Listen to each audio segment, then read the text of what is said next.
আরশ ফরশ লৌহ কালাম জি হযরত সবই নবীর চললে আপনারা আমরাও নবীর জন্যে বাইতুল হারাম লৌহ কালাম খুশিতে ঝুমেছে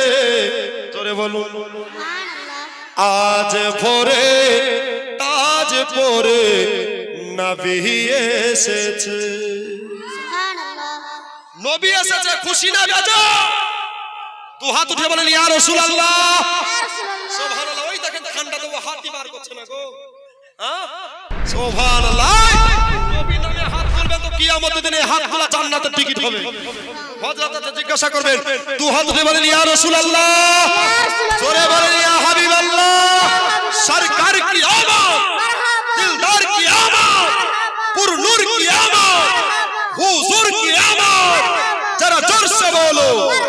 যারা আস্তে বলো যারা ঝুমকে বলো নারায়ে তাকবীর নারায়ে রিসালাত ওই দেখেন ওই এমনি করে উঠছে করে গো সুবহানাল্লাহ মানে ঘুমাচ্ছিল একজন আছে জীবনে শোনা আসলাম করি খুব ঘুমাই উত্তর দিনাজপুরে বলছে বুটল বাড়ি নাকি বলছে ওই জায়গাটার নাম বুটল বাড়ি ওখানে জীবনে চলছে বসতালে তো একটা কাঁচা বাদাম খেছে খুব খেচা শুনছে তো ওকে বলে আছি যে বাবু খাচ্ছি তো সবাইকে দিয়ে খানা বলছে হুজুর আপনি যদি চান তো দিব ওদেরকে দেওয়ার দরকার নাই বলছে কেন দিবি না ওদেরকে দিলে আমার থাকবে কোথায় চালাক আছে বুঝতে পারলেন এদিককার মানুষ বেশি চালাক সর্বপ্রথম ওয়েস্ট বেঙ্গলে যদি জীবনী চালু হয়তো মালদা থেকেই চালু আর যে কোনো বক্তা ভাইরাল হওয়া বড় বাগান থেকেই চালু ঠিক কিনা এটা একটা বড় বাগানের গৌরব এটা একটা বড় বড় বাগানের সম্মান তো বাবা বলতেছিলাম নবী পাকের নাম হলো খানা পিনা হলো এবার কুরাইশ বংশের একটা নীতি ছিল একটা আইন কানুন ছিল নিয়ম ছিল যে জন্ম দিবে এক মাসে আর লালন পালন করবে অন্য মাসে এবার তায়েফ থেকে বাবা এক পা দুপা করে সবাই চলে আসছে হযরতে আমিনা রাদিয়াল্লাহু তাআলা আনহার বাড়িতে এটা কি জিলাপি দিয়েছে সুবহানাল্লাহ যাক এবার বাবারা ভাইয়েরা গো মা বোনেরা হযরতে আমিনা নিজের ছেলেকে নিয়ে বসে আছে আর নিজের ছেলেকে যেমনি বসে নিয়ে আছে বাবা মক্কাতে সমস্ত তায়েফের দাইমা গোলা সমস্ত ধাত্রী মাতা গোলা একে একে আসতে যেন আরম্ভ করলো আমিনার বাড়ি আসতে লাগলো আমিনা গো আমিনা বড় তুমি ধন্যবতী বড় তুমি ভাগ্যবতী দাও তোমার বেটাকে দাও সবাই দেখতে বাবা সবার পছন্দ হচ্ছে কিন্তু নবীর আব্বা বেঁচে নাই গো এই জন্য কেউ নিয়ে যাচ্ছে না এতিম ছেলে বলে কেউ তারে নিয়ে যাচ্ছে না এবার বাবা এখানে একটা কথা বলি নবী আমার এতিম নয় গো এতিম নয় নবী হলেন এতিমের সরদার বাবারা ভাইয়েরা গো এবার মা বোনেরা গো আমিনা যখন ছেলে ফেরত পাচ্ছে একা করে বাবা প্রায় কয়েকশোর বেশি জায়গা হয়ে গেল কেউ নবীকে নিয়ে যাচ্ছে না ওই মক্কাতুল মুকাররমায় যতজন ছেলে প্রসব করেছিল যতজন ছেলে জন্ম হয়েছিল সবাই কিন্তু চলে গেল একটা বেটা পুত্র বাকি থাকলো ওটাই হলো নবী মুস্তাফা কেউ নিয়ে যাচ্ছে না এবার বাবা আমিনার মনটা বড় খারাপ ছেলেকে নিয়ে যাচ্ছে না খোদা আমিনা বলল আল্লাহ আমার ছেলেকে যদি কেউ না নিয়ে যায় তাহলে আমি কাউকে দেব না আমি নিজেই লালন পালন করব মায়ের মনে বাবা এটাই খোঁজা হয়ে গেল এবার বাবা তার বাবা বিধবা মানুষ স্বামী হারা আমিনা বসে আছে এবার বাবা একটা দুর্বল উট দুর্বল গাধা নিয়ে বাবা কে যেন আসতেছে ওই ব্যক্তিটা আর কেউ নয় বাবা তার নাম হলো হযরতে হালিমা আর ইনি হবেন নবীর দুধমা চলে বলেন সুবহানাল্লাহ আকাশের চাঁদ সবাই চাইলে পায় না, কিন্তু বাবা আকাশে চাঁদকে ধরা দেয়, তার মতো ভাগ্যবান কেউ হয় না। এবার কি হলো, হালিমাতুস সাদিয়া দুর্বল উট নিয়ে বাবা তার স্বামীকে সঙ্গে করে নিয়ে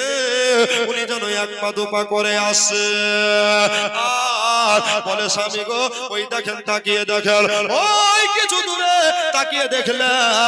ওই যে তায়েফের ধাত্রী মাতা গোলা, তায়েফের দাইমা গোলা সব নিজের নিজে বলে গোদ মুবারাকায় একটা করে ছেলে নিয়ে আসতেছে, আর বোধহয় মক্কাতুল মুকাররমায় ছেলে নাই, আর বোধহয় পাওয়া যাবে না। এবার কি হলো বাবা,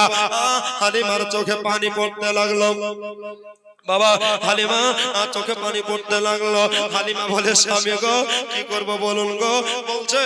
ঠিক আছে বিবি বাড়ি চলো,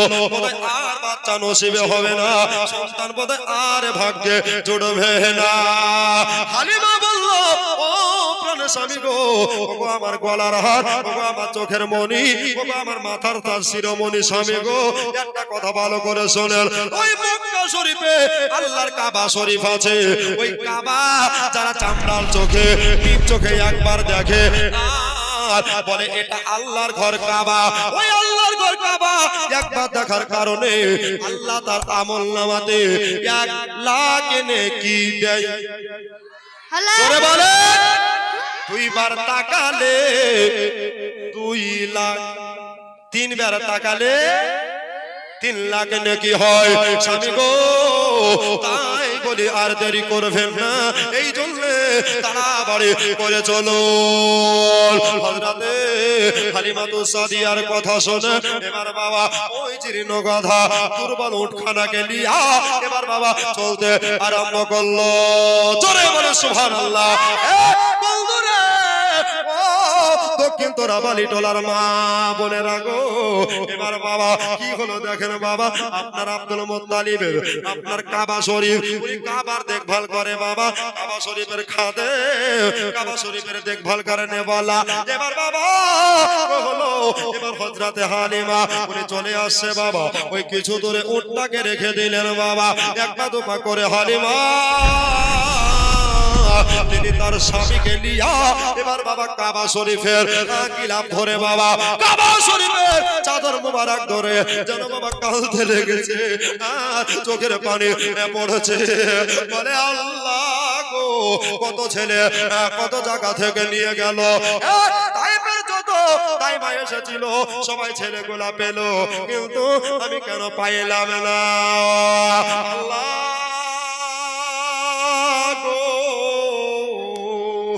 খোদা গো আমি কেন পাবো না, এরকম কথা হযরতে হালিমা বললেন। হালিমা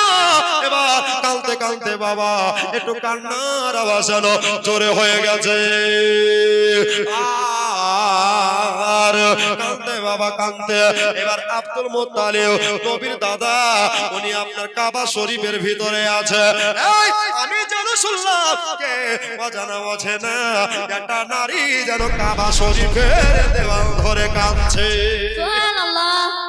একটা কাবা শরীফের দেওয়াল ধরে কাঁদছে। তো আব্দুল মুত্তালিব নবী দাদা বেরিয়ে চলে আসলেন, আসার পরে বলছে মা বাড়ি কোথায় বলো না, বলে আব্বা হুজুর গো আমার বাড়ি হলো তায়েফে, আমার নাম হলো হালিমা, জোরে বলুন হালিমা এখানে কেন আসিস রে বেটি, বল বল বেটি বল, আমি তোর বাবা বয়সের মা, তুই কোনো ভয় করিস না, বলছে আব্বা গো এই জন্য আমি বড় দুঃখিত, এই জন্য আমি বড় আপনার কাঙালিত হয়ে আছি। বললো কেন রে মা, একবার তাড়াতাড়ি খবর খাড়া করে দে, বললো আব্বা গো এই জন্য কাঁদছি, এই জন্য চোখের পানি পড়ছে, তাইফের সব দাইমাগুলা এসে সব ছেলেকে নিয়ে গেল, কিন্তু আমার নসিবে একটা কি জুটবে না, বলে মারে এত কেন তোমার দেরি হলো, বলে আব্বা গো ও আব্বা হুজুর এই জন্য ওই দেখেন বাবা ওই যে দুর্বল উটখানা আসতে পারছিল না, এই জন্য সবার পিছে পড়ে গেছিলাম, বলছে মা কাঁদিস না রে বেটি হালিমা, আর চোখের পানি ঝরাস না। বলছে কেন? এই জন্য চোখের পানি ফেলতে হবে না। বললো ওই যে সাদা পতাকাওয়ালা বাড়ি, ওই পতাকাওয়ালা বাড়িতে একটা ইয়েতিম ছেলে রয়েছে, বেটা রয়েছে। সমস্ত দাইমা গোলা, সমস্ত ধাত্রী মাতা তায়েফের নারী গোলা সবাই দেখেছিল, কিন্তু নবীর আব্বা নাই বেঁচে, এই জন্য তারা বাবা নিয়ে যায়নি। আরে হালিমা তুই কি নিয়ে যাবি বল, বল বেটি বল, আমার আমেনার চোখের পানি মুছাইবি নাকি বল। বললো আব্বা গো আমার স্বামী আছে, ওই স্বামী যদি অর্ডার দেয় তাহলে আমি নিয়ে যাব, আমি কোনো দ্বিধা করব না। চলে বলে সুবহানাল্লাহ। আমার মা বোনের আগো এবার বাবা আব্দুল মুত্তালিবের কাছ থেকে হালিমা এক পা দোপা করে অগ্রসর হতে হতে স্বামীর কাছে পৌঁছে গেল। বাবারা ভাইয়েরা গো, হালিমার স্বামীর নামখানা আপনাদেরকে জানাবো, আপনাদেরকে শোনাবো। বেশি নয় বাবা, দুটো ভাই 100 করে 200 টাকা। হালিমা স্বামী নাম কি দেখেন বাবা, নবী মুস্তাফা দুধ বাপ হবে, এই জন্য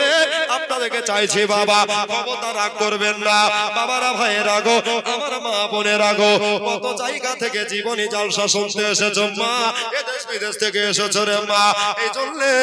এতগুলা বাপ ভাই আছেন, এতগুলা মা বোনেরা আছে, আমার বেটিরা আছে রে মা, দেরি কেউ করবেন না, দিবেন 200 টাকা আর আপনার ঈমান হয়ে যাবে পাকা, আর আপনি পাবেন নবী মুস্তাফার সাথে দেখা। আছেন কেউ যোগ্য বাপে যোগ্য বেটা,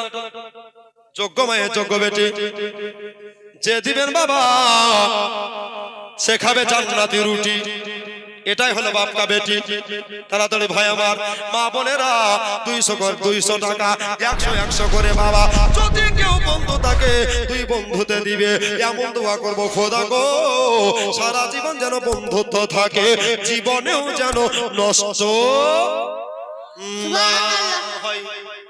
আছেন দুটা ভাইকে বলেছি 100 করে, যদি দেন টাকা জিন্দগিতে পকেট হবে না ফাঁকা। এবার বাবা হালিমা ওনার স্বামীর কাছে চলে গেল, যাওয়ার পরে বলে স্বামী গো নাই মামার চাইতে কানা মামা অনেক ভালো। সুবহানাল্লাহ। আমি চেয়েছিলাম 200 হয়ে গেল 400, এই দেখেন হয়ে গেল 500, হয়ে গেল 600, আর নবী এসেছে 12 তারিখ, এই দেখেন হয়ে গেল 700, হয়ে গেল 800। সুবহানাল্লাহ। আর মাত্র 4টা বাবা, একটু তাড়াতাড়ি করে দেন রে, চমচম বিজলি কেন চমকাই রে, জোরে বলুন সুবহানাল্লাহ। আর একটা জোরে বলে সুবহানাল্লাহ। এ ভাই আর মাত্র 4টা, এই দেখেন